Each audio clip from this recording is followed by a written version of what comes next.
Well, tell me, mama, what's going on? Tell me, darling, what's going on?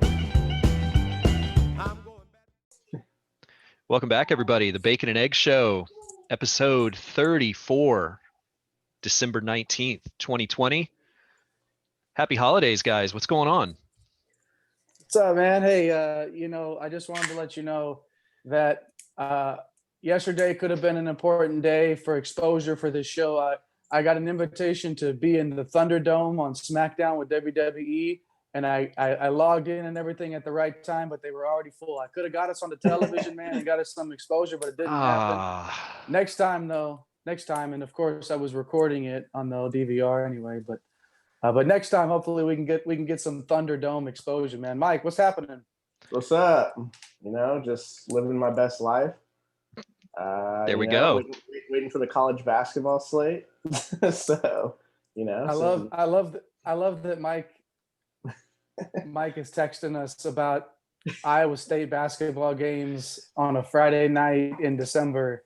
Yeah, I love it. It's the best, and it sort of keeps us on our toes too. Keeps us engaged. Yeah. I think the best part is when there's no response, and I'm like, yeah, this is my life right now.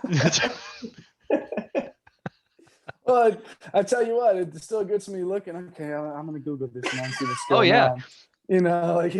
So the engagement's there, but we appreciate that for sure, and it's always good to have you on the show, man. Thanks for taking the time this morning. We kind of have a big topic today to discuss. We had the National Signing Day 1 date has already passed, and the Longhorns class is in. So we're going to chat about that a little bit today and hit on some other stuff. Kerry, where exactly did you want to start today? Oh, here we go. Let's jump right in. Let's jump right into National Signing Day. Kind of the overview here. I mean, so for those that aren't aware now, I mean, this has been the case for a couple years, I guess, but if you don't follow it too closely, it might have been one of those things that kind of slips under the radar. But yeah, we have two signing days now. There's the kind of early signing day, which is really kind of transitioned into like the main signing day. Mm-hmm. And then the second one that's in February when those letters of intent get faxed in, and they're still faxing those, right? Like in 2020, we're still like faxing letters. I sure hope to athletic departments or so. Yeah, I think Nikon or Kinko's or whoever, like whoever's actually making fax machines these days are probably pretty happy with that development. But yeah, Mike, take the lead on this, man. Give us some info. Give us we've talked about this football season for months now, the ups and downs, the coaching staff, all these things. Give us the big picture on what this recruiting class and how, like, not only what it means for kind of like Tom Herman and this staff going forward, since he's apparently not going anywhere, but like just the trajectory of like the program. Where does this class kind of fit in the big picture of where the football program is? Yeah, so I think to give you kind of an idea of where this is at right now, this is usually an exciting time of the year, and there's not a lot of celebration going on, although I think this class could turn out to be, has some gems in there and turn out to be, a pretty good class. But I think what you're used to seeing at Texas is top 5 recruiting classes. And if you look at a lot of the recruiting servers, this is more of a consensus like top 20 to top 25. And I know throughout the year, we've kind of talked about, the decommitments and, just the lack of interest from some of the top players. And you look at, I think 24/7 Sports has Texas combined ranking right now for their current roster was at number 5. And you see like the other 4 teams, I think 3 of them are in the college football playoff. So it's just a little disappointing to see the season. We've talked about the disappointment at nauseum, it seems like. And, maybe it's a little unfair to some of these kids because you look at this year's team, the 2 best players on this year's teams were more of a consensus 3-star. And they're both going to the draft, Joseph Osai and Sam Cosby. So that's not to say that you can't find a couple of guys here or there, but when you're not consistently recruiting, the top talent, missing out on the Brockermeyers, Donovan Jackson, Kamar Wheaton, you're not getting these top guys. It's just really hard to, replace these guys because you have a higher percentage chance of, hitting an NFL player with these guys more in the 40 to 50%, 30 to 40 percentile versus, finding maybe the 10% guy in the consensus 3-star. So, I mean, overall, just kind of the storyline, just the failure to land some of the top players from Texas. Who wants to come here right now when we don't even know who the coach, we can't even determine who we want as coach, what we're doing at, that whole deal going on right now, if he's even going to be here in January. So, I think there's some positives though. The defensive class, I think, has got a chance to be pretty good. Offensively, it leaves a little to be desired. So what are you guys' thoughts on this? Yeah, no, for me, I think you made a really good point in terms of, and Kerry, you brought up the fact earlier that it seems like Herman's going to be the guy right now anyway. And there is a chance that we could still see a change in the regime in January once all of these playoffs are over. And even if they wanted to go into the NFL, they would have to wait. They may have to wait even a little longer than that. So I think that these are the guys, and we know this, these are the guys that want to be at Texas. These are the guys that have decided that this is where I want to go to school. And it doesn't really matter who's going to be there. And you're still going to get, and you see this is the result of that. And it's still, I was talking with Kerry a little bit earlier offline. Like, I like some of these players in this class a lot. Like, I think there's the potential for this class to have a couple of surprises, like you were describing, Mike, a little earlier, with those 3-star guys that sort of just pop out at some point and they develop into those NFL prospects. But I mean, Kerry, it's sort of does anything stand out to you in terms of the positions that were recruited well, or any one player stand out to you? I mean, I think the big thing for me is that kind of the offensive versus defensive recruiting, like, disparity in this class. Like, I think what Chris Ash did with the defense gave a lot of confidence to the defensive recruits to not only kind of stick in this class and hang in there, but like, I mean, which isn't surprising given how the season went, what we watched. And so I think that's kind of the thing, more than any like one single position group or anything that kind of stands out for me. It's just more the disparity from one side of the ball to the other. This is a class. I kind of lump this up into some position groups. So if you want to, the offense right here, I mean, this is kind of what we're talking about. So this is the quarterback and offensive lineman that we signed. Yeah, and Charles Wright can turn out to be a really good quarterback at UT. So this is not, it's not a slight against him or anything like that. But a few months ago, we were discussing Jalen Milroe being in this class. So that's, there's that kind of aspect to it. Hayden Connery, I mean, 4-star player. I think he can be a really good player at Texas. But he was supposed to be part of a larger group of offensive linemen that kind of was supposed to be you want to call it like a package deal, but a group of players that all kind of wanted to play together at the collegiate level. And that didn't pan out. You talk about the Brockermeyers. Like, on the offensive side of the ball, I think I think some players in this class they're going to turn out really, really, have good careers at Texas. But it's hard to kind of look at where this class was a few months ago and where the direction it was going, and then kind of look at how it finished out on the offensive side of the ball and not feel like, there were some big misses here. So. Yeah, and I mean, I think you make a good point about Wright, Kerry. He's very, especially locally with local high school football coaches, he's thought of very, very highly. Like, he's a very solid player, the type of quarterback that can take the skill set that he has. And local kid, obviously Austin High. So there's that connection as well, to have the hometown guy, on the under center. But no, I think that it's disappointing to miss out on the Brockermeyers. It's disappointing to miss out on some of these other offensive line names. Mike, is this offensive line class? Could this be considered a disappointment? Should this be considered let me rephrase.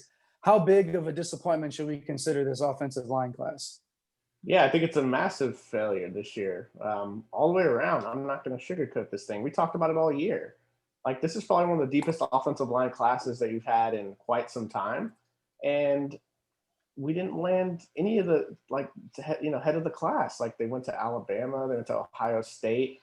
That just tells you everything you need to know, is that Alabama and Ohio State, LSU, they all have their footprint in Texas right now. And it just seems like just with the uncertainty and the way the program's being run right now, I mean, it's just disappointing to see that this is where we're at. I mean, it almost seemed like we didn't have a chance at some point. You know, and I don't want to knock these guys. You know, you could turn out to find out a guy here or there, so it's not all doom and gloom. But it's just so frustrating that it just never seemed like you had a chance. You know, you had mentioned Charles Wright.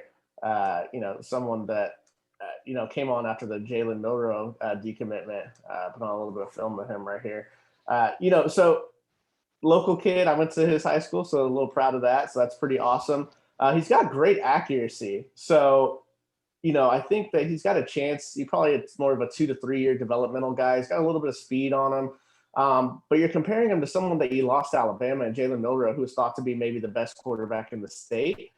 But then again, you look at it, and I'd always look back, and I always remember the Ryan Perrilloux saga where everyone wanted Ryan Perrilloux.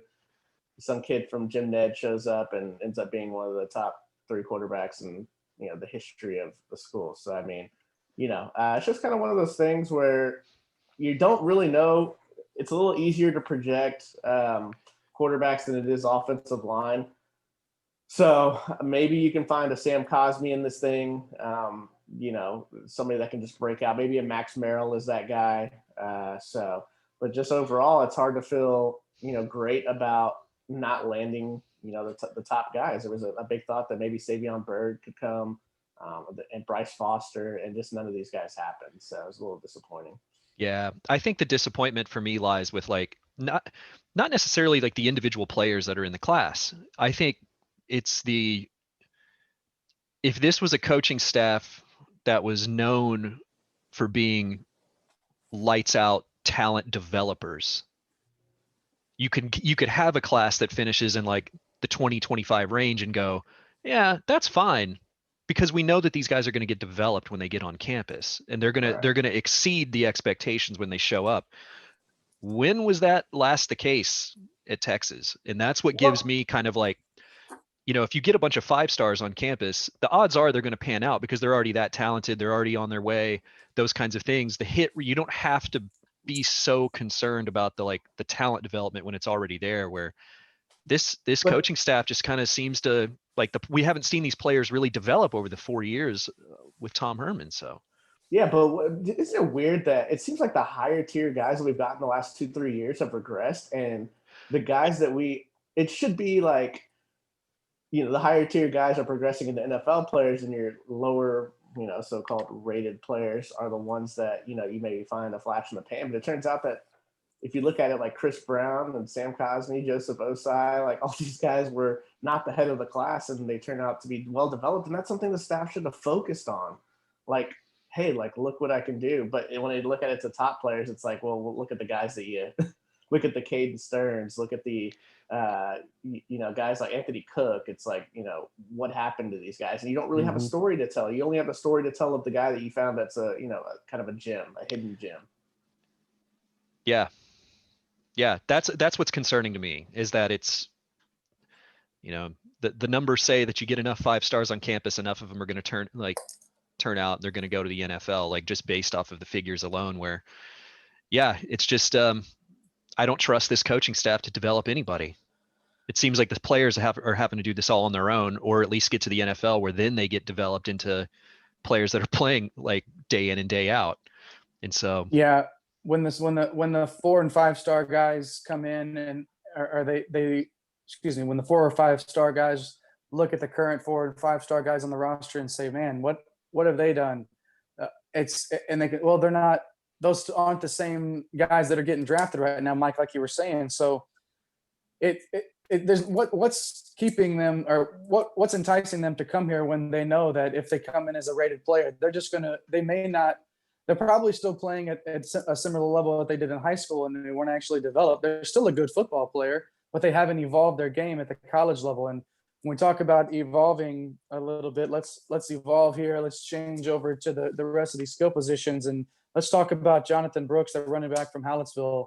This guy is run off on this playoff run that Hallettsville made this season. He was running off some absolutely ridiculous numbers against all competition that hit him. Mike, is Brooks somebody we should be excited about? You look at he's a 3-star guy, but is there some excitement to be had there?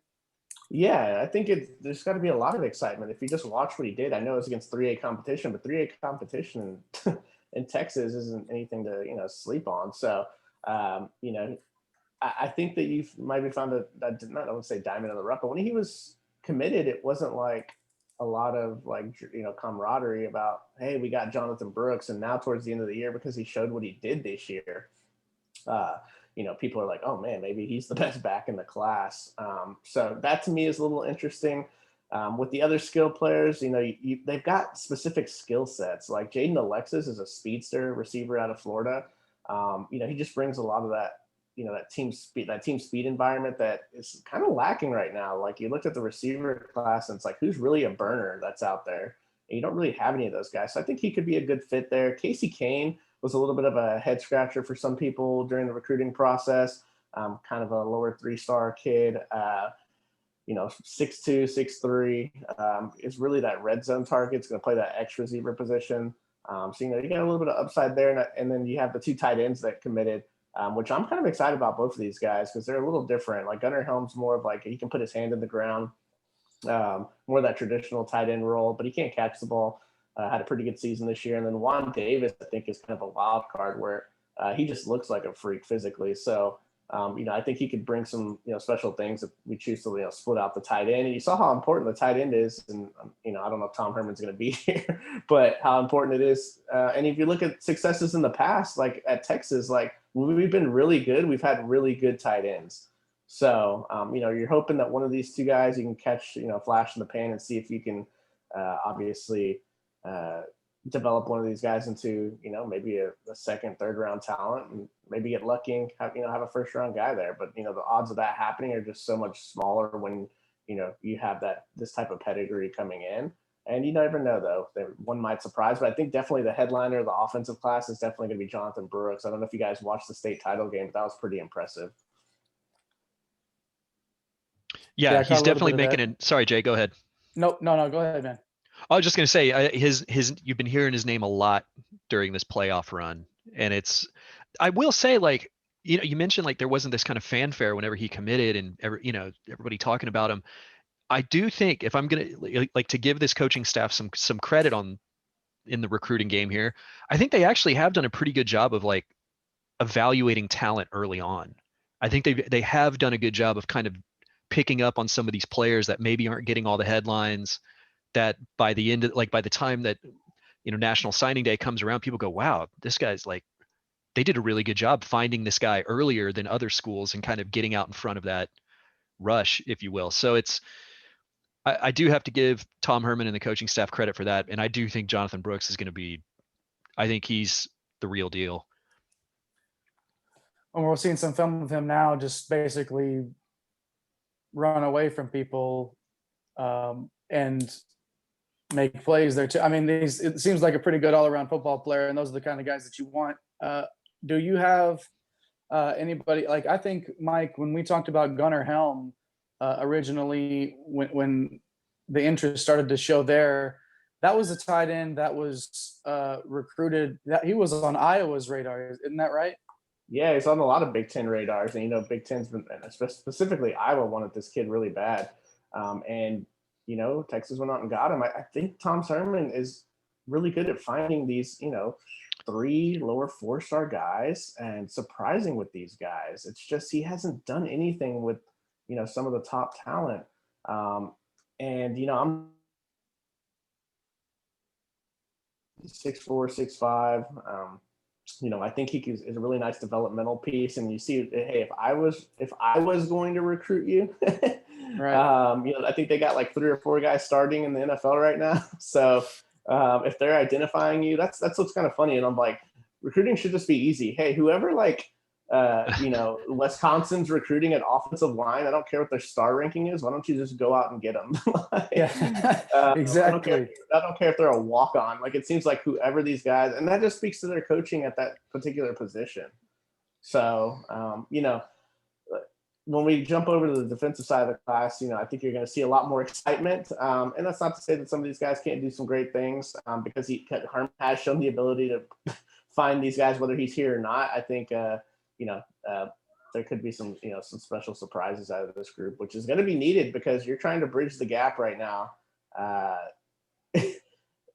Between some of these like really high recruited ranking classes and this class. So we'll see. But hey, maybe it hasn't worked in these top 5 classes. Maybe something like this will work out better. I don't know. You got to be optimistic, right?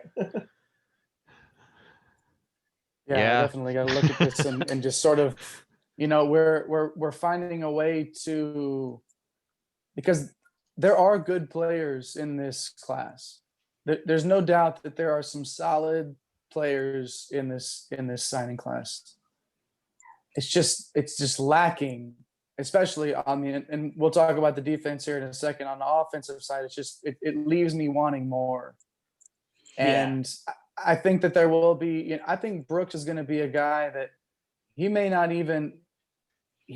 end up at running back by the time, in my opinion, by the time his time is done on the 40 acres, that he may end up being somebody that they use in so many different ways out in the slot and things like that. For me, he's got that sort of that quick twitch, make you miss in space sort of talent.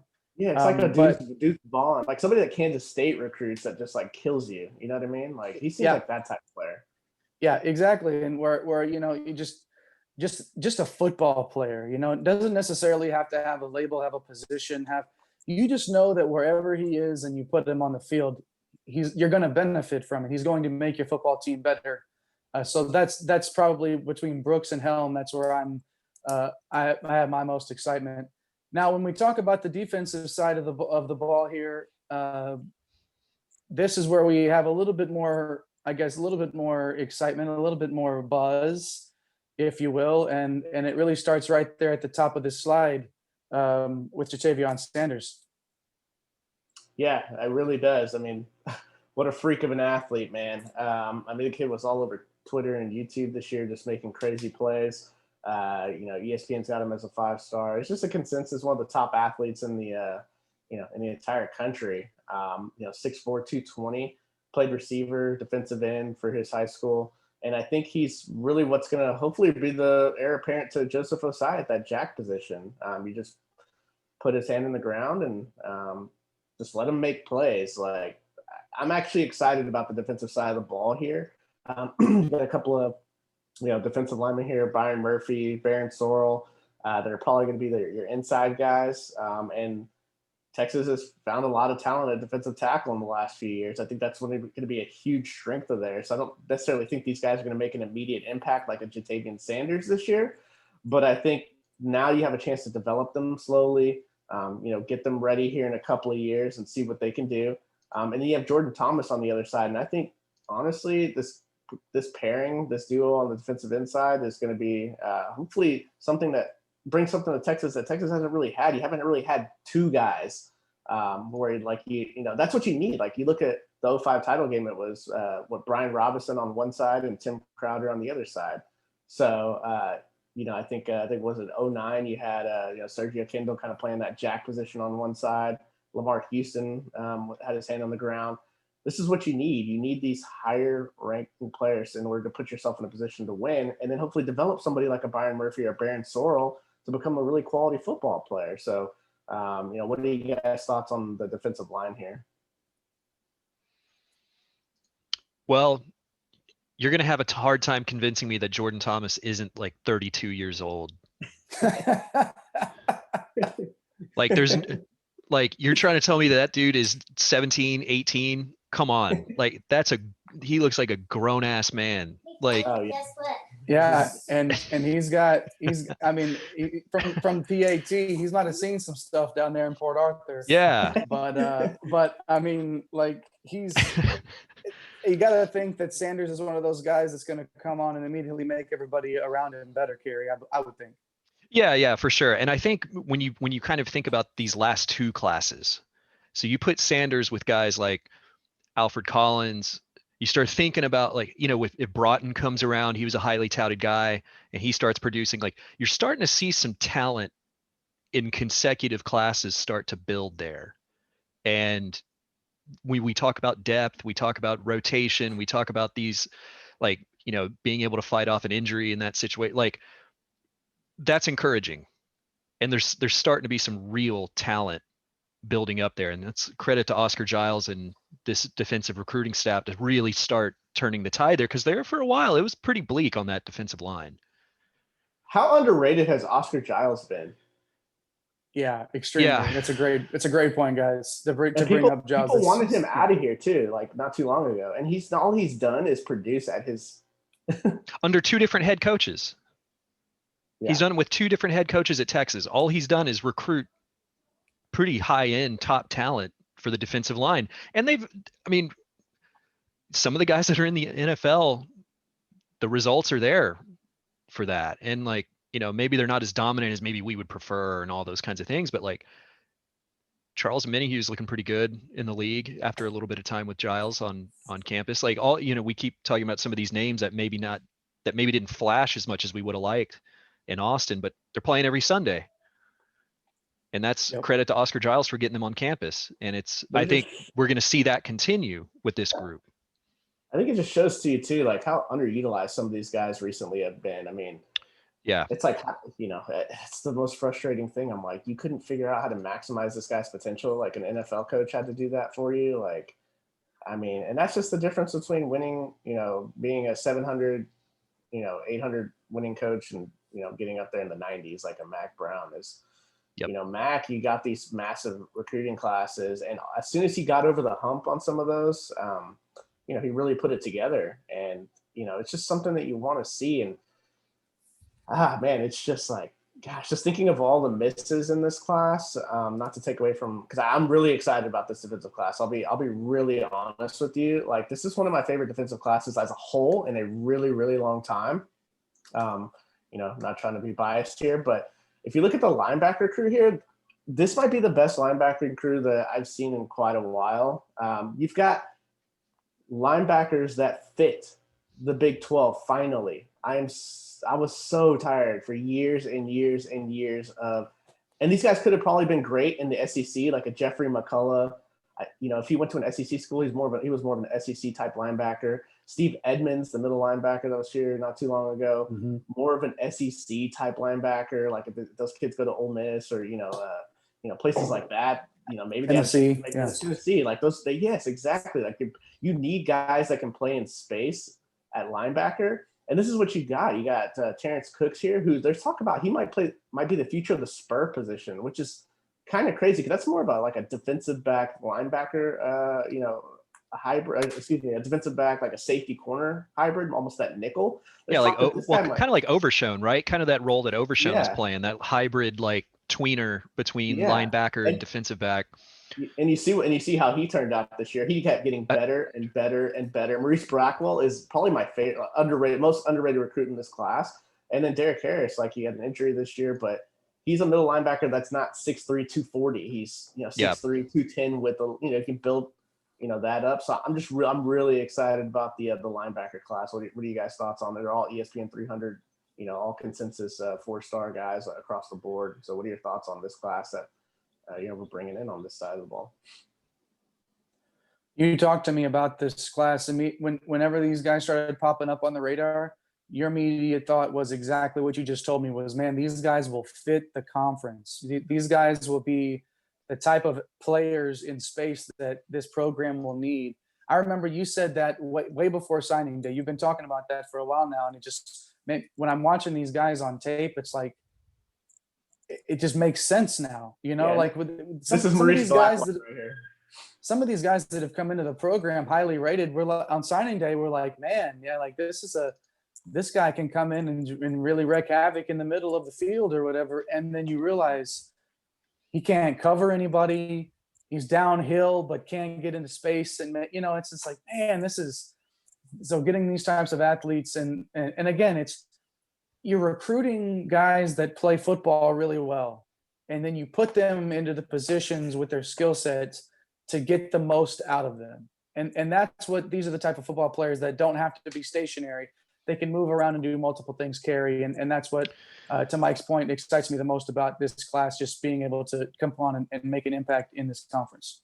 Yeah. And all 3 of those guys you just had up on the board they're going to need to be contributors pretty quick, because Mike, you mentioned it, the kind of linebacker recruiting that's been going on at Texas for the last, for years has been really discouraging. I mean, apparently Kenneth Murray Jr. wasn't a take for Charlie Strong. Look what he did when he goes to Oklahoma and he's a first round draft pick to the Chargers.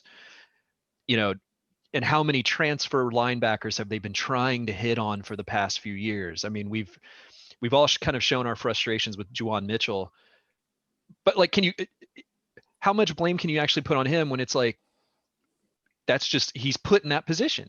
It's not his fault that, like, Right. he's just limited in some of the things that he can do. But that's where the linebacking like position has been for so many years. And to have three guys like this, that, like you say, are ready, like Big 12 type linebackers, like get him in there like immediately. give me These guys should be playing three day DeMarvin one. Overshones. Yeah. Right. Give me three of those Exactly. guys. Like, just Yeah. Like, that's what you need in the Big 12, like, in order to stop these offenses, man, because they're not these off, like, especially OU. Like, that's the glaring thing that I've seen in the OU game is that OU's tight ends and their slot receivers, CeeDee Lamb, like, they're just tearing up the middle of the defense.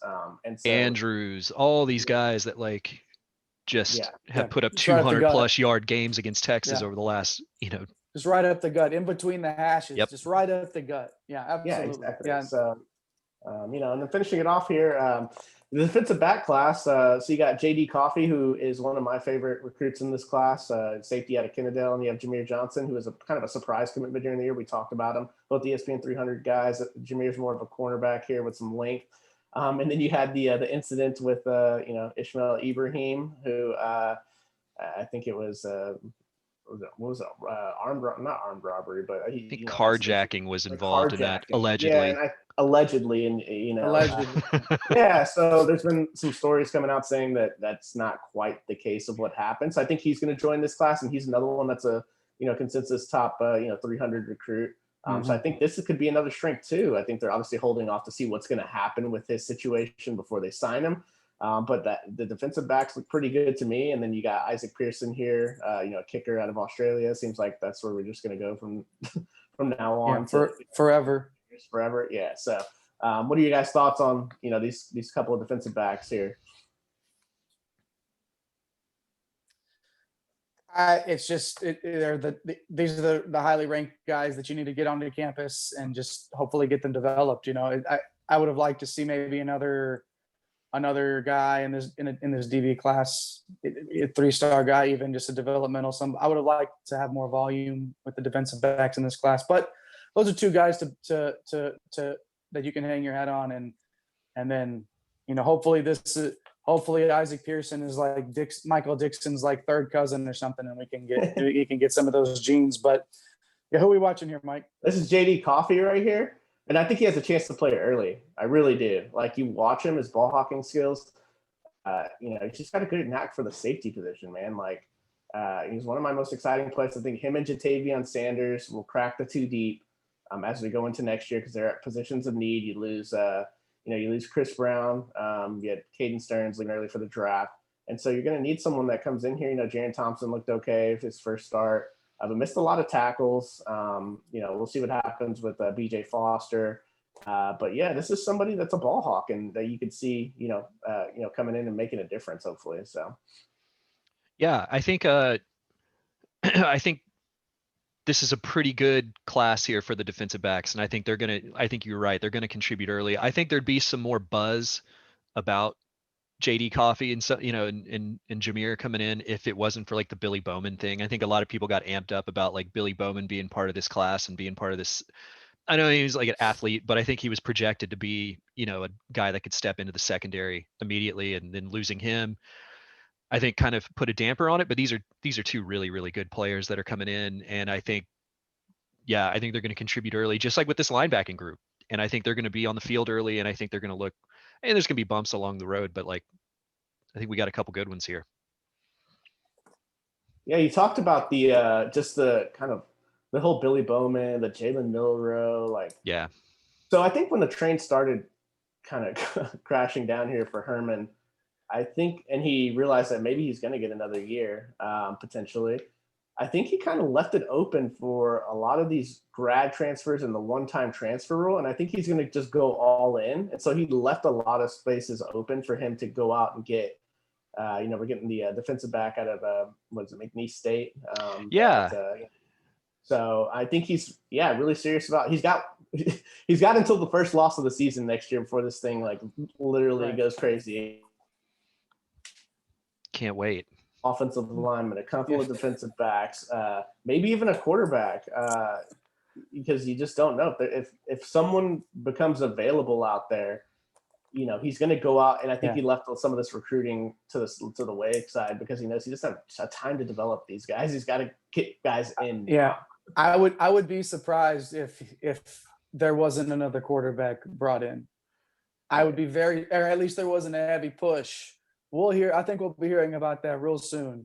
I think there will be a push made to bring in a quarterback on the transfer market just to have an experienced guy on the roster.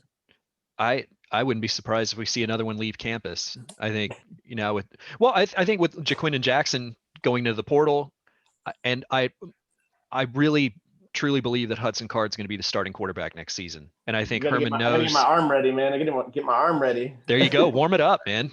Warm it up. I might walk on, man. But with Wright coming onto campus, I mean, would it be all that surprising if Casey Thompson decides to go play somewhere else? There's already been the portal thing with him before. I think Herman probably knows his best chance at winning next season is going to be with Hudson Card. And I wouldn't be surprised if it's basically Card and Wright and a grad transfer that comes in after this season. And those are the three quarterbacks that Texas is going into the fall with. But that is so crazy because we had a show like 6 months or 4 or 5 months ago about how this is the most talented quarterback room, and oh gosh. Yeah, but these guys they want to play. They want to play, and if Hudson Card's going to be the guy is essentially a redshirt freshman, you can almost call him a true freshman with the the COVID waivers and everything. Mm-hmm. Like he could truly play 4 full seasons starting at quarterback for Texas. If he's good enough, he won't be there, that long. But Thompson wants to play. He's reaching the end of his tenure in college. He's already gone to the portal once and come back out. He's going to go somewhere and play. I would be shocked if he's on campus in the fall. What is the percentage that Sam Ehlinger comes back and is the quarterback at Texas next year? Well, I'm going to go to his house and beg him. So I don't know if that adds a percent or two, but I'm already DMing him. Hey, man, look, in all seriousness, though, if he comes back, though, and everyone else is returning on offense, basically, outside of maybe Brennan Eagles, but you got Troy Marion. I don't think I think we haven't seen the best of some of these receivers that haven't been given an opportunity because all we did was the ring around the rosy, with who's going to be on the field on the most critical down in the football season. It's not your best players. So, I think if Sam comes back, here we go again. Like, oh gosh, here come the expectations again. And I don't know if I can do this again in 2021. So I kind of, I hope he makes the decision to maybe move on because he deserves it, to be honest with you. He doesn't deserve another year potentially being a disaster, even though it could be great. Yeah. I think he's got enough people around him that know that it's time to go. I think he's, a percentage chance, I don't know, 1% that he comes back. I think it's higher than that. You think so? I think it's higher than 1%, but I don't think it's higher than 10%. Are you factoring me into the yes, equation? Yes. Okay. So. I added 5%. I added 5%. Just the Holland factor is what I added there. So. All right. I think you're giving me more confidence in this. So but I don't think it'll happen. But I think there is a slim possibility, and I think he will consider it at least. But we'll see. I think there has to be a coaching change. I think if there's a coaching change in January, then I think that does change the dynamic with Sam, depending on who it is and what all those, if it's something where he can, he comes back and he's going to be in an offense that's just going to put up insane numbers, then I think he considers it. But I think if it's Herman, where's his mindset though? Like, where's his mindset? Like after the whole eyes thing, like the kid that just grew up loving Texas, it's like, man, he's got to feel some type of resentment. Like, I don't know, man. Like if I'm him, I'm just like, well, that's why I think if Tom Herman's the coach going forward, I think he's moving on. I mean, it's just, Yeah, I think I agree.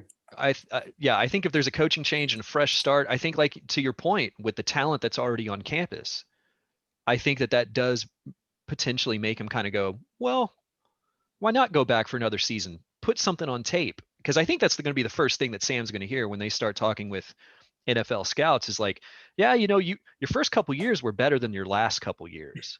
Regression. Like it, and Mhm. yeah, we've seen some regression. We don't know, like you're down, some of the stuff that you're putting on tape with downfield passing, like those things, like it wouldn't hurt you if you decided to come back and you were playing in an offense that, a real true kind of like spread air raid type thing that these early quarterbacks and that have been getting drafted have been playing in.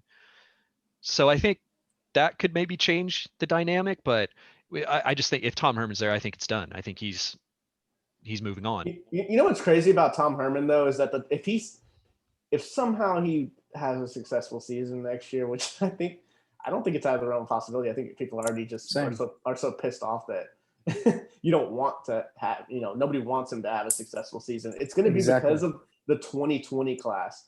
Hudson Card, rave reviews last spring, like, one of the best quarterbacks in the state. Bijan Robinson is shown to be probably one of the best players in the conference next year. Offensive linemen, the young guys look good. A lot of the receivers are coming back. Jake Smith, Jordan Whittington. These were superstar athletes in high school. On defense, you return almost the entire defensive line outside of Osai. You've got to figure out how to replace them. Linebacker, you've got guys coming back. The secondary should be much improved. Like, it's like there's kind of reason to think that if the quarterback position is okay, even just above average next year, that he has a chance to be successful, but I think he'll shoot himself in the foot anyway. So that's kind of a moot point. But just to think that the 2020 class, people forget, was a really, really good class. You've already seen some war daddies out of that class. Well, I think what's interesting, you mentioned on the quarterback thing, and this is why I think Hudson Card is going to be the guy going forward next season, is I think Hudson Card is a little bit closer to Greg Ward than Sam Ehlinger. And I think he's got more speed than Sam. He played receiver.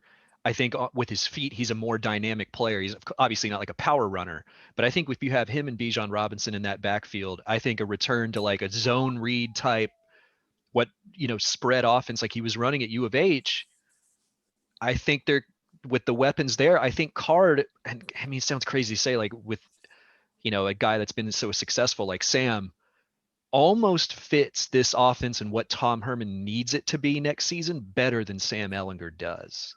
Oh yeah, because Tom Herman doesn't even know how to use a power quarterback on the 1 yard line multiple times throughout the last couple of years that could have won you games. So yeah. Right. Yeah. So I think Card kind of fits like at this moment in Tom Herman's career at Texas, it's like, here it is. This is the quarterback that most resembles where you have found your most success as an offensive mind. And it's. But remember the last time we thought like everything is pointing to this. Everything is pointing to this season, and then he shot himself in the foot. Everything would appear to line up the same way, exactly how you describe it. And I just don't have faith that the guy can neither put do it I. together. I don't have any faith in it. That's the thing, is that when we're talking about these things and it's like, man, this is actually to already be thinking about next season and to think about the possibilities. I could see a lot of positive things happening, but like, do any of us have faith in the fact that if Tom Herman is the coach on the 40 acres next fall, that it will come to fruition? I don't think any of us believe in him at all. So. No, because he was in this press conference saying Jatavian Sanders is going to play both ways. Like, stick his hand in the ground at the jack and just enjoy it for 3 years. Like, but no, you want to get cute. Oh God, like, come on, man. Like, he's not. Now all of a sudden he's Charles Woodson. Like, I don't. Yeah, I don't. Yeah. When he said that, man, I literally just walked away. I was like, okay, I've heard enough here. Like. Yeah, you see these guys in college all the time that are recruited to be big time edge rushers playing both sides of the ball. That really works. Yeah. Like, he doesn't know how to use Wiley, right? He already has that body type, and he doesn't use him but once every blue moon anyway. So why are you? He wouldn't know how to use Greg Brown either. So like. Yeah. Yeah, I mean, Greg Brown's a good kicker. I don't trust the guy to walk my dog, and I don't have a dog, so it is what it is. We just got to hope that these players can overcome it. Well, let's kind of back out a little bit and kind of get back on the big picture thing, wrap this recruiting class up in terms of where just the general direction of the program. This is all under the assumption that Tom Herman isn't going anywhere for next season and maybe even beyond, but like this trend, where does this class lead in terms of the 2022 class? And we've already had plenty of discussion about the decommits in the 2022 class, Quinn Ewers and these, where does this go? Where is recruiting right now for Texas? Maybe going into the second signing day and then into the fall into this next class. Like how bad is it? Mike, I'm gonna just enjoy my seats next year, and I'm gonna keep drinking while I'm in the stadium. And just hope we can squeeze a field goal win out of Tech, or Winning's really hard, Mike. Winning's it's really hard. Winning's hard. I'm trying to be like, what is it? The PSE you guys are talking about? The positive sports experience. Yes. Sports experience. I wake up way too early. I go to these games, and then I try to wait for something simple to happen, like hand the ball off to number 5, and just enjoy my day. And then it comes crashing down. So, I don't have a lot of confidence. I think the talent's there. Like I wish the buyout wasn't so big, because I understand where we're at in the global pandemic and stuff. And I understand that you need to pay. If you pay that, you have to get someone like a, Urban Meyer. But in a different scenario where this wasn't happening, he would be gone. Someone else would be in here. And with the talent that's coming back, and he probably could have saved a little bit of recruiting with someone else, even a Cristobal or, just the Bronco Mendenhall, just anybody to get some life injected into the program. Instead, you've got, is he coaching? Is he not coaching? Like, let me call the AD. Like what is happening right now? So it's just like, it's Pac-12 just champion Mario Cristobal. No, that was watching that game, man. That was so bad last night. Well, so if this class, depending on the rankings that you see, I think I saw one that had this as like the 17th ranked class in the country. I think we saw like 20 to 25 is kind of the so if that one, given everything that's going on with Herman apparently being back next season, where do you think this 22 class finishes nationally, given the kind of negative momentum, if you want to call it, about the program? There doesn't seem to be the buzz, the enthusiasm. The fans are unhappy about this, unhappy about the direction, feel like it's going the wrong way. So obviously that plays to the recruits. I mean, are we talking about a class that finishes outside of the top 50 for the 22 class? No, I think it'll be similar to a class that we're looking at right now. 20 to 30. I think in that 20 to 30 range. Mike, how are you feeling about that? Yeah, I think it's going to be the same thing until there's a resolution at who's coaching the team. I don't think you're going to see the top 5 class while Herman's here anymore. These are, like Jay, you said earlier, I think, I don't know if it was Kerry, but the kids that are coming right now, I mean, you got some highly rated players coming, and they're coming because it's the University of Texas, not because of who's coaching them. And so I think you're going to see the same thing. I mean, there's just no momentum right now in 2022. It's a double-edged sword. Like, do you want momentum to pick up? Well, you need Tom Herman to win games, I guess, and get backing. Or do you want this thing to really come crashing down and it's over? And I still think you'll get that 20 to 30 range again and get, a couple of guys in here. But the Quinn Ewers thing, man, it just hurts. Like, it could have changed the trajectory of Tom Herman's coaching career. Like, it really could have. I believe that. I mean, the chances of his success rate were so high for Quinn Ewers. And then look what it cost you. It cost you Jalen Milroe. Yep. Now Jaquindon Jackson's gone. Like, it just cost you a lot. And that's the one that hurts the most. So I think 2022, it's just going to be like this. It's like, maybe you get a couple of positions that are strong. I hope the offensive side, we can get a couple of guys that can maybe be impact players. I think defensively, the last 2 classes are going to carry you for the next, 3 to 4 years. I think you're okay here if you miss out on a couple of guys, but you got to get some offensive guys and find some gems and just hope that things start to turn around. Yeah, it's going to be an interesting spring, seeing what happens with this coaching staff and the momentum that they want to try to build going into the summer and then the fall. So as Belmont turns. Yeah, no kidding. So real quick, one last talking about a positive sports experience. Let's hit on some Texas basketball real quick. While we got you here, Mike. I know the Baylor game was postponed. We didn't get to see that matchup against one of the a top 5 team in the country, but Texas was back in action midweek versus Sam Houston State. 79-63. The score line wasn't as like it. The score line makes it seem closer than it actually was. Greg Brown, it was double-double. minus 28. Yeah, minus 28 and didn't come close. But yeah, Greg Brown, double-double. There's some nice things. I mean, honestly, what a letdown to not play Baylor. But so much potential in this group. And the thing is you see these college basketball lines, and like I'm a huge college basketball gambler, so it's like you can pretty much throw them out most of the time because there's going to be somebody that beats somebody that has absolutely no business beating somebody. And, Sam Houston State, they shot good from 3, which was a little surprising. And I think Texas was looking forward to, Big 12 play because here we go. I mean, it was already a war last night for the top 10 West Virginia against probably the worst team in the Big 12, maybe the second worst team in the Big 12, which is Iowa State. And Iowa State should have won that game last night. And so here you go. Like, you can't take any days off right now. And you're about to see what Texas is made out of. And we'll see, we'll see what's going to happen. But super excited. I believe the game is tomorrow. Oklahoma State. Play with Oklahoma State. And Oklahoma State should have beat Kansas State. Was it Kansas State the other night? And TCU. TCU. TCU, yeah. Should have beat TCU. And, I'm excited to watch this game because they have the number 1 pick in the draft, Cade Cunningham. So, yeah, there's no days off like we always talk about. So I'm excited. Jay, what are your thoughts on, kind of coming into conference play in college basketball right now? Yeah, it's a good thing that they've started so well and they've figured out ways to win games early in the season, because this ramps up right now, and every night you're playing a tough opponent, somebody that's going to make you earn a victory. And that's what they're going to have to go out and do. They're going to have to go out and earn these victories in the conference.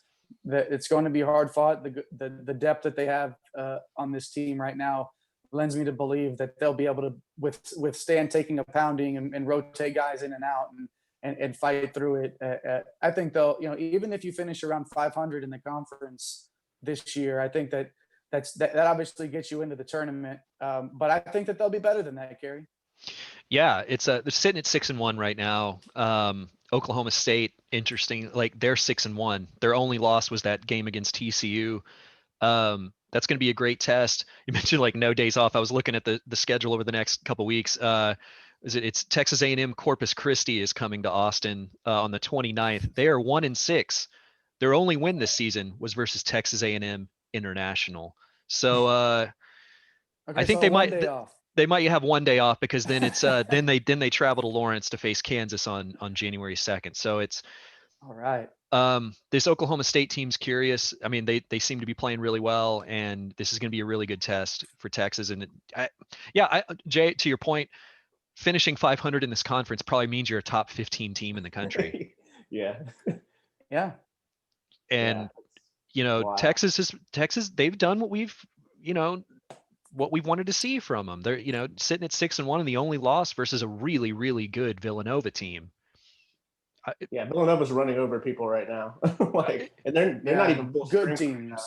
Yeah, really and that good. was a game that beating Texas, minus a couple sloppy turnovers towards the end, was in position to win that game as well. Like, it came right down to the wire. So this Oklahoma State game, assuming all these are played as scheduled, this Oklahoma State game and this Kansas game coming up over these next 2 weeks are going to be we're going to learn really, really quickly about this, where Shaka has this program. There are going to be so many one-possession games in the Big 12 this year. I mean, Texas Tech went down to one possession. Like, literally, if they're playing a 5-game Wednesday, what they call it, the Super Wednesday or Super Tuesday on ESPN. 3-4 of those games are going to come down to one possession. Like, it doesn't matter who you're playing that night. And I think that's going to bode well for the tournament, because you're going to have absolutely your strength of schedule this year is going to be crazy. And to think, hey, who thought this was going to happen, guys? I mean, you're knocking on the door. I think we're ranked 11th. You're knocking on the door of a top 10. I mean, Wow. Pretty Gonna have to exciting. fight through some tough times. Gonna have to overcome some adversity sometime through the schedule and find ways to overcome some losses that you're gonna take some losses that you don't necessarily feel like you should have taken. And it's how they respond to that through this stretch will really tell the story of this team. And I think that will be very well prepared for the tournament come March. Yeah, I agree. They're looking good. It's a positive sports experience following. Yeah, it's a PSE. It's a PSE following this team. So, Yeah. well, it looks like we might not have to take a break here. Mike, if you want to stick around, I've got some Austin FC talk. Totally up to you if you want to hang. It's about all we got left. I should either walk out that door to these crazy kids or stay here with you guys. Oh man. Okay. All right. Well, so we'll see. So you're heading to see the kids then, right? You're going. Yeah. No, Yeah. Stick around, man. We got some exciting stuff to talk about here with Austin FC. But do you want to, real quick? I just wanted to say one thing about basketball before we moved on. Yeah. If you're even a casual college basketball fan, if you consider yourself that, watch some Big 12 basketball this season. Yeah. It doesn't matter who. It doesn't matter which. You just find a Big 12 conference game and watch it, because there's going to be a lot of good basketball played in this conference this year. And so whether if you're an ESPN Plus guy like I am, or if you have whatever it is. Wait, do you have ESPN Plus? Yeah. Oh, cool. All right. Yeah. So like, oh dang, Mike and I are about to go down some rabbit holes, I feel. Oh man. Oh damn, I don't know if I should have even told him.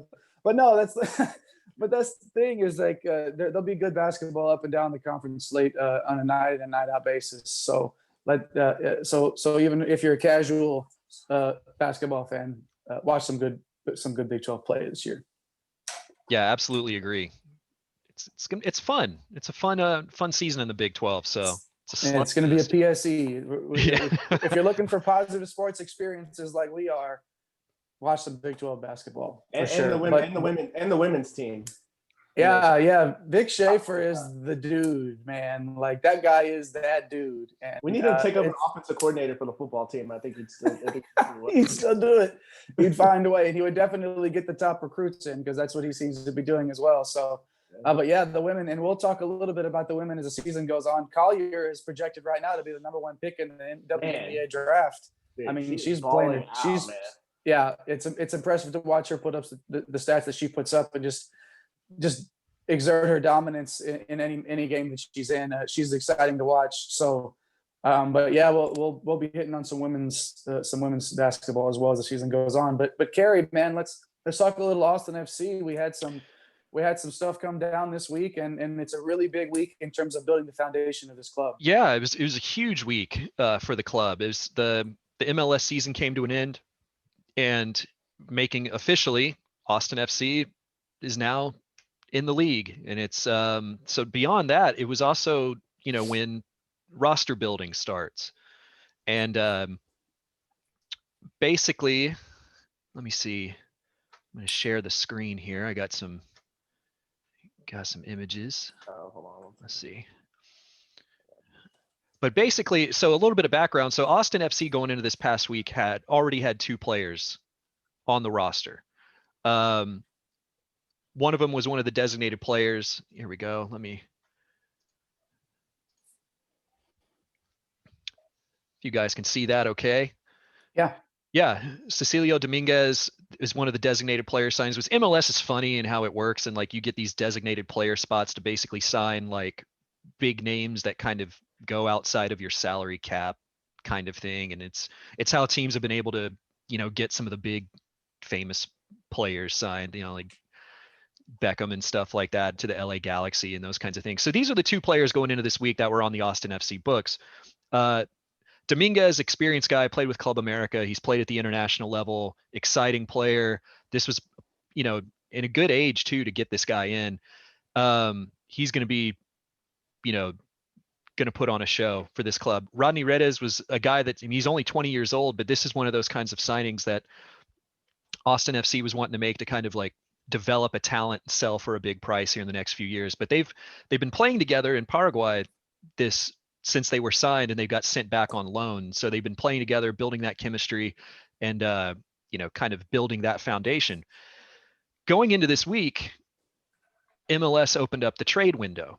And what happens with the trade window after the league season ends is you can basically start bringing in talent. You can start, even though they didn't really have any players on the roster, you can trade like allocation money. So like trading money to start bringing these guys in.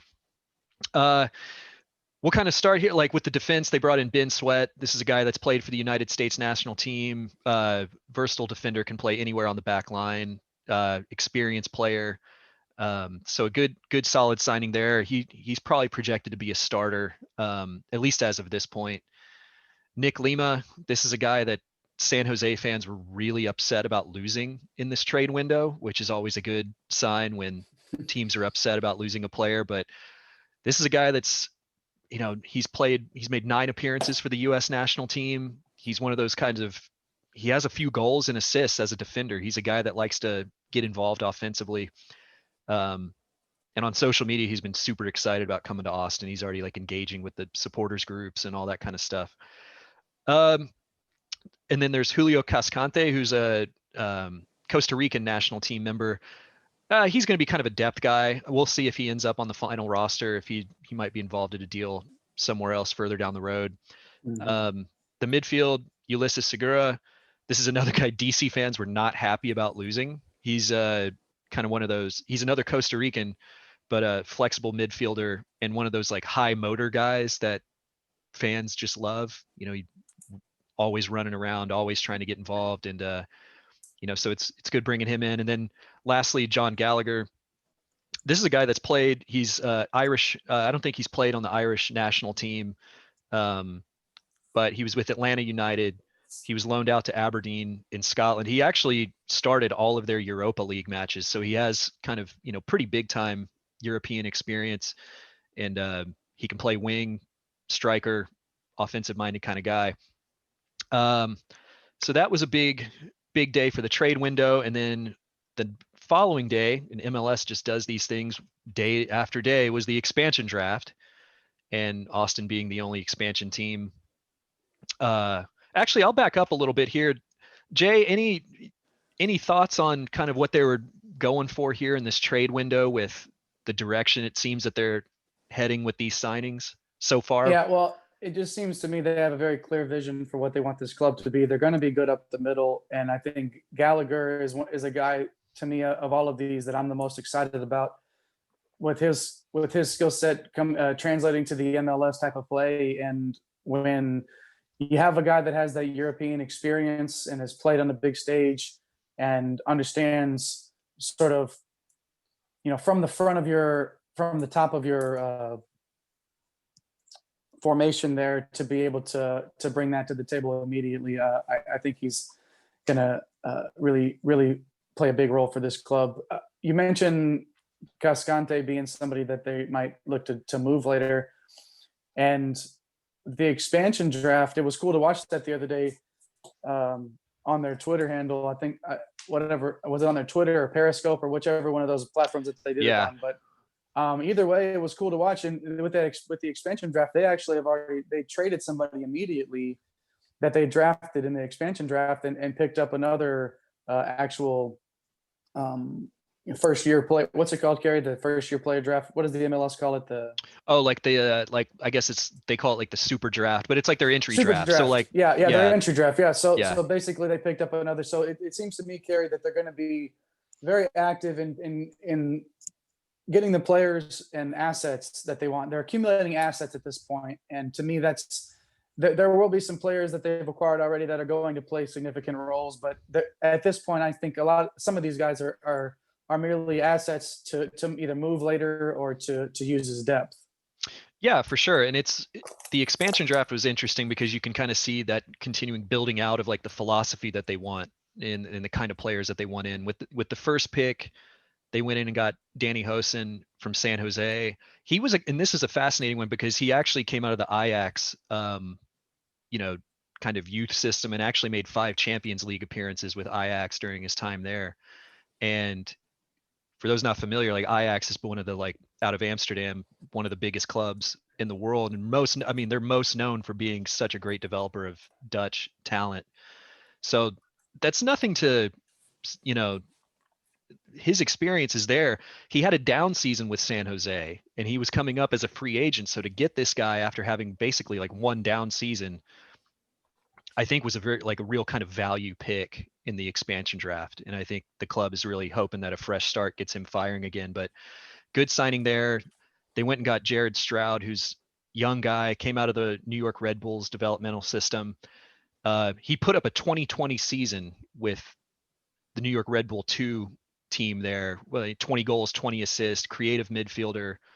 Another guy that's already like engaging with like supporters groups and like really excited to come to Austin. This is a guy that's extremely promising and could be someone that, if he gets going, could be right into the United States like national team mix.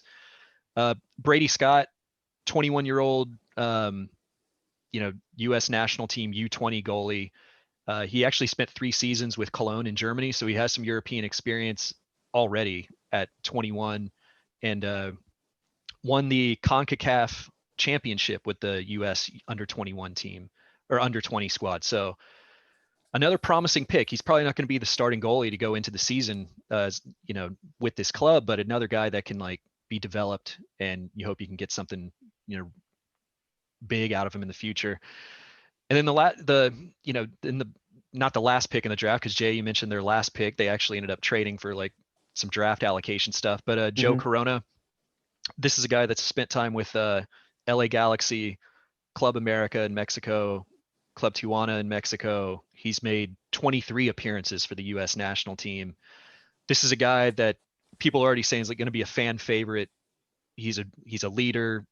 He's actually a teammate with Cecilio Dominguez, who we mentioned earlier at Club America, and he can play all over the midfield. So we're starting to see where they're kind of getting these guys that have played together in certain locations, trying to get that chemistry going right off the bat. Jay, Mike, any thoughts on the expansion draft here? Yeah, so I'm going to be at season tickets, obviously, to go to this. I'm more of a casual soccer fan. What is it that because I could go from casual soccer fan to how I feel about Texas football or college basketball pretty quickly, honestly. Like I went from NASCAR not even knowing to knowing every guy in NASCAR. What is it that I'm looking for, like as a casual fan, even watching the Bacon and Egg show, like am I looking for like just winning season? Am I looking for what is it that really piqued you guys' interest when it comes to soccer? Like, picking a team, being invested, I guess. Like, what is it that you look for early on, I guess? And it's kind of weird because this is an expansion team. So I don't know if you guys. No, that's a great question. I think it's a good question. I think what in the club, the people, the front office, and like Claudio Reyna, who's like the director of football and handles all the personnel decisions, all those things. He's made it clear that like, and Josh Wolf, the head coach, have made it clear that they want to play attractive, entertaining soccer. Mm-hmm. And I think that is going to be what draws people in immediately. Because there's an opportunity here. Like for me, it's like I love baseball, but I understand why some people don't get invested into baseball. They may watch a game or go to a game, and that's kind of me. I'm be going to the game, but what is it that's going to get me invested? And I think like what you're saying is, having something that's exciting, and I think that's one of the soccer's with the casual fan that's been with baseball too. It's been kind of tough. Golf as well. Yeah, well.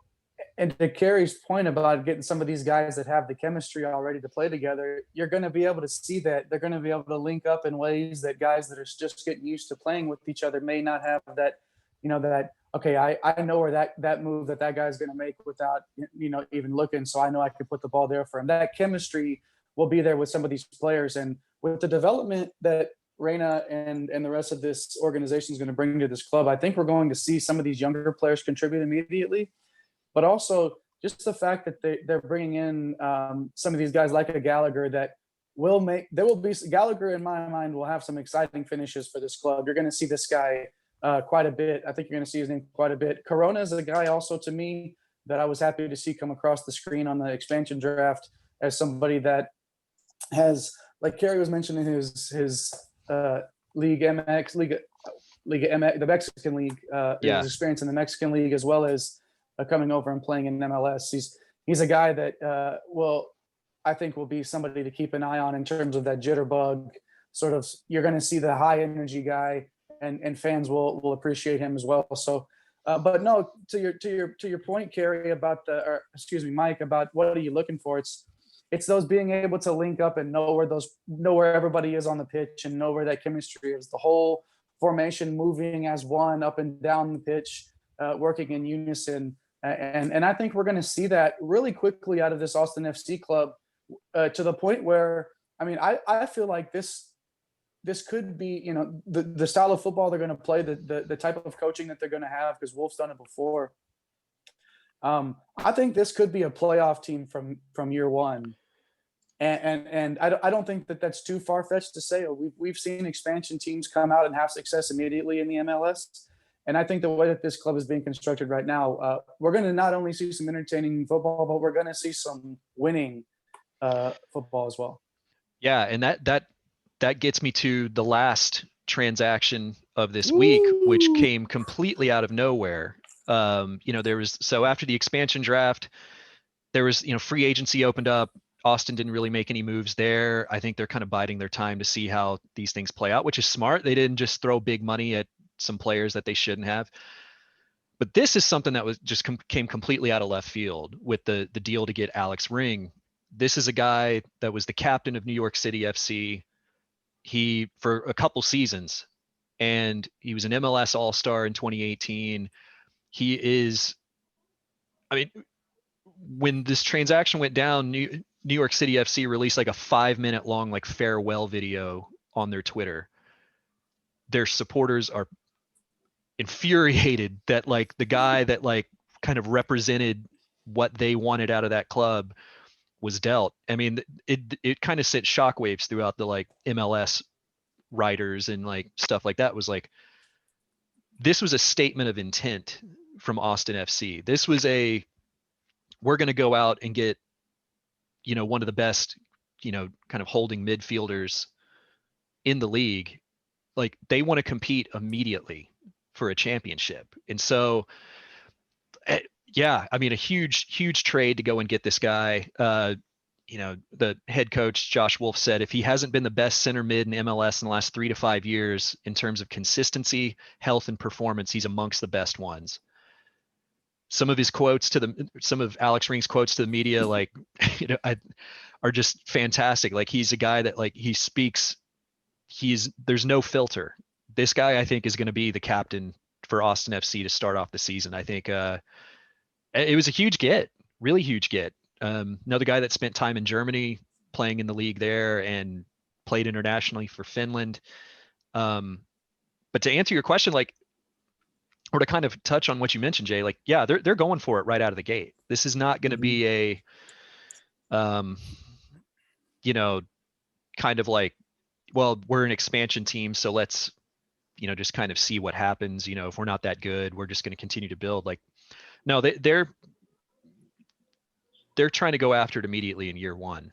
And right now there's only 12. So we have 12 players on the books for Austin FC. And they said, I guess by midweek, this coming week, they'd like to be at 20.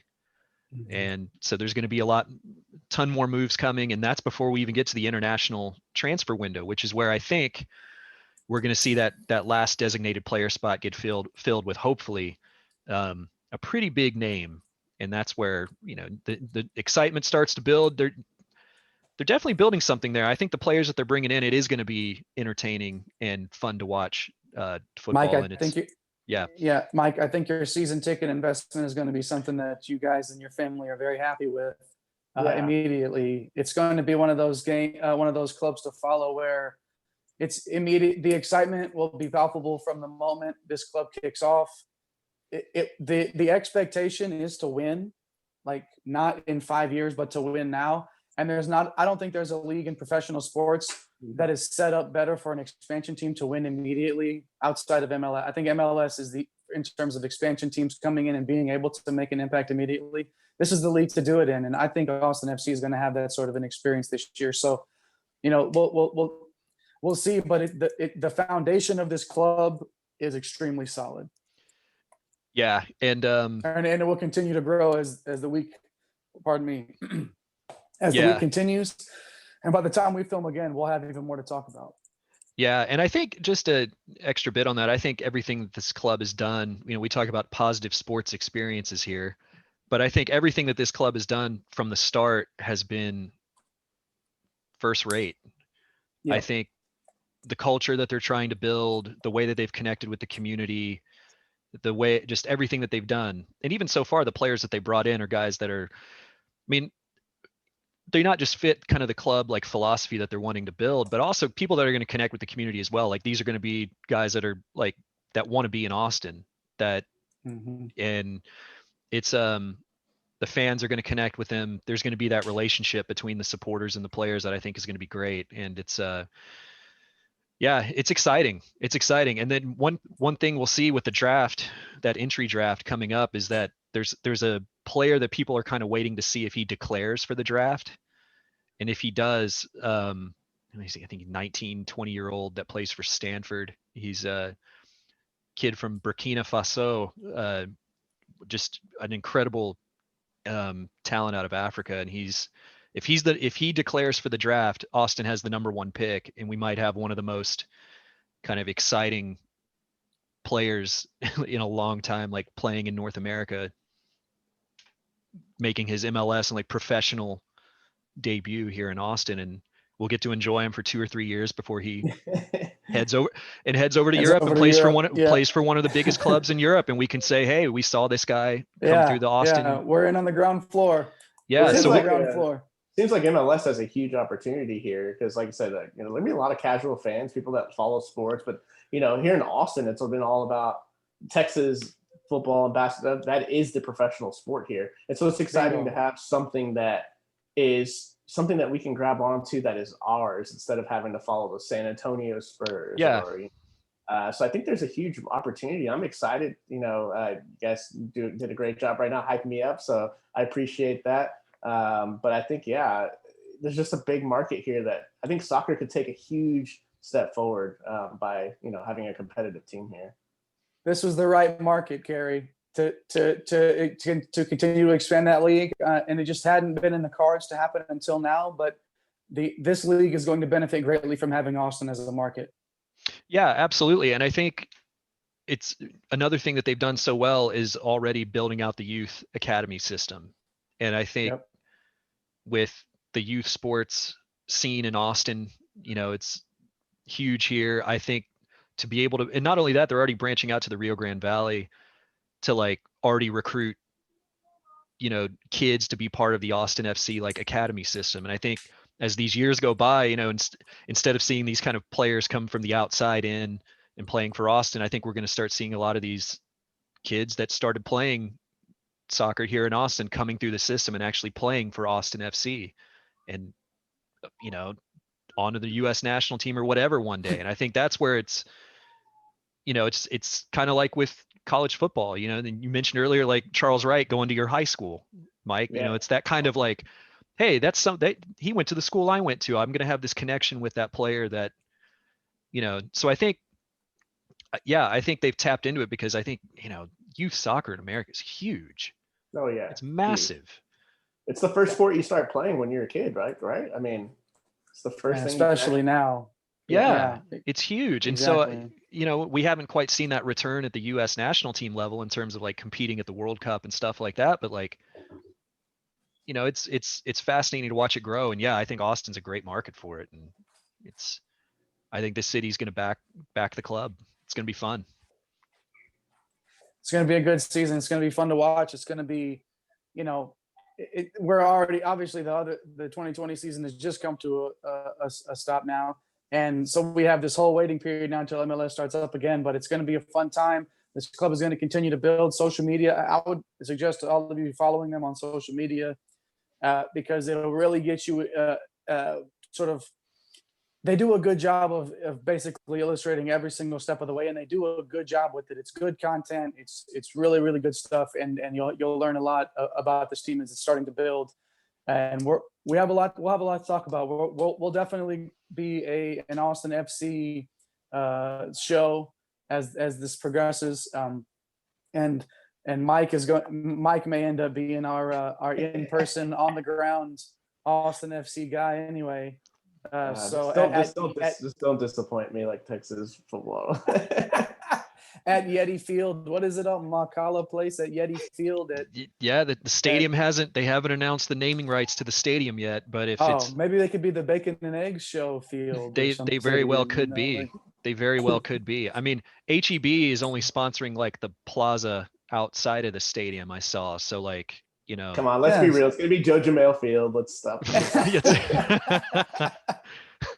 Oh. That's great.